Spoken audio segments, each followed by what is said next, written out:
ஒரு நாள் நானும் என் பிள்ளையும் மதுரைக்கு போயிட்டு வந்துட்டுருந்தோம். ஒரு மணி 6 மணி இருக்கும். நல்லா கருகருன்னு இருண்டிருச்சு. பஸ்ஸு புறப்பட்டு வந்துட்டுருக்கையில் கொஞ்சம் தூரத்துலேருந்து ஒரு பாட்டி ஓடியாந்தாங்க. கையில் ஜாமான்களோட அவங்க ஒரு கூலி வேலைக்கு போயிட்டு ஓடியாந்தாங்க.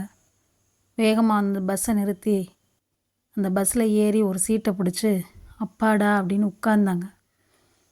உட்கார்ந்த சத்த நேரத்தில் பஸ்ஸு வேகமாக போக ஆரம்பிச்சிச்சு. முன்னாடி இருந்த கண்டக்டர் சார் பின்னாடி வந்து, அம்மா எல்லாம் டிக்கெட் எடுங்க டிக்கெட் எடுங்க அப்படின்னு சொன்னாங்க. அப்போ அதுலேருந்து எல்லோரும் எடுக்கையில் அந்த பாட்டிக்கிட்ட போய் கேட்கையில் அந்த பாட்டி சொன்னாங்க, அப்பா என்கிட்ட காசு இல்லையே அப்படின்னு சொன்னாங்க.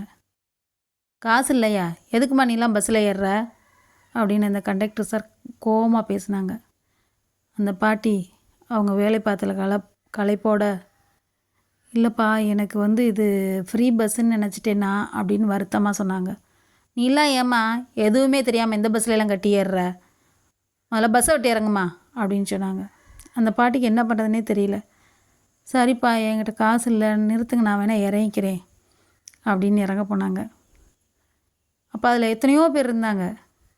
யாருமே அதை எதையுமே கண்டுக்கல. நான் கொஞ்ச நேரம் பார்த்தேன். அப்புறம் எனக்கு மனசு கேட்கல. சரின்னு சொல்லிவிட்டு என்கிட்ட இருந்த ஒரு 10 ரூபாய் எடுத்து கொடுத்து, சார் இந்த டிக்கெட்டை நீங்கள் கொடுங்க அவங்களுக்கு அப்படின்னு சொல்லி வாங்கி கொடுத்தேன்.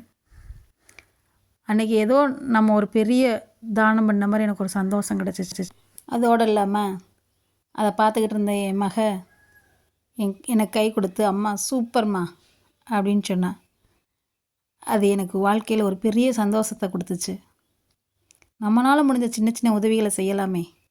நன்றி.